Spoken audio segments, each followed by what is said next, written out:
ஒரு காலத்துல 3 நாளைக்கு ஒருக்கா இருந்தது. இப்ப நிறைய இடங்களை தினமும் தண்ணி வசதி பண்ணிருக்கு. சில இடங்கள்ல ஒரு நாள் விட்டு ஒரு நாள் தண்ணி வருது.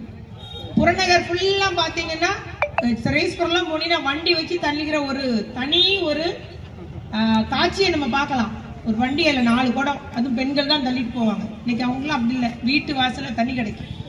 ஆக நல்ல முறையில குடிநீர் வசதி செஞ்சிருக்கிறோம், அடிப்படை கட்டமைப்பு வசதி செஞ்சிருக்கோம். பூங்காவா இருந்தாலும், மகளிர் பூங்காவா இருந்தாலும், இல்ல அறிவுசார் மையங்களா இருந்தாலும், லைப்ரரி 210 டிரான்ஸ்பார்மர் அமைச்சிருக்கோம். தூத்துக்குடி தொகுதியில மட்டும் எங்கெல்லாம் குறைந்த அந்த மின் அழுத்தம் இருந்தது அங்கெல்லாம் சரி செய்யப்பட்டிருக்கு.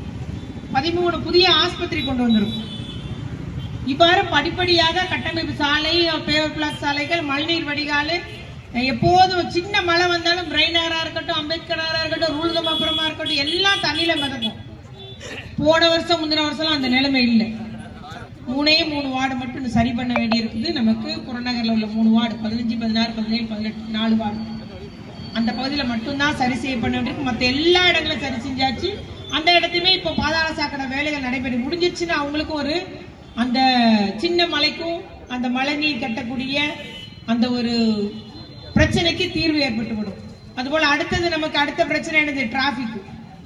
அதையும் நம்ம வருங்காலத்தை சரி செய்ய பண்ண வேண்டும் என்று எல்லாம் நம்ம திட்டங்கள் வச்சிருக்கோம். இவ்வாறு நம்முடைய சொன்னதை செய்யக்கூடிய மக்களோடு மக்களாக இருந்து மக்கள் பிரச்சனையும் நம்முடைய பிரச்சனையாக இருந்து செய்யக்கூடியவர்கள் தான் எங்களுடைய கூட்டணி கட்சியினர் என்பதை நான் இங்கு கூறிக்கொள்ள விரும்புகிறேன். இன்னொரு புதுசா ஒருத்தவங்க வந்து பேசிட்டு இருக்கிறாங்க. அதுலலாம் பாத்தீங்கன்னா தனி மனித ஒழுக்கமே இல்லை. அண்ணாச்சி சொன்னாங்க, அவங்க பேசியது தனி மனித ஒழுக்கத்துக்கு ஒரு மரியாதை இல்லாத அளவுக்கு அதுல போற ரசிகர்கள் பேசும்போது நமக்கு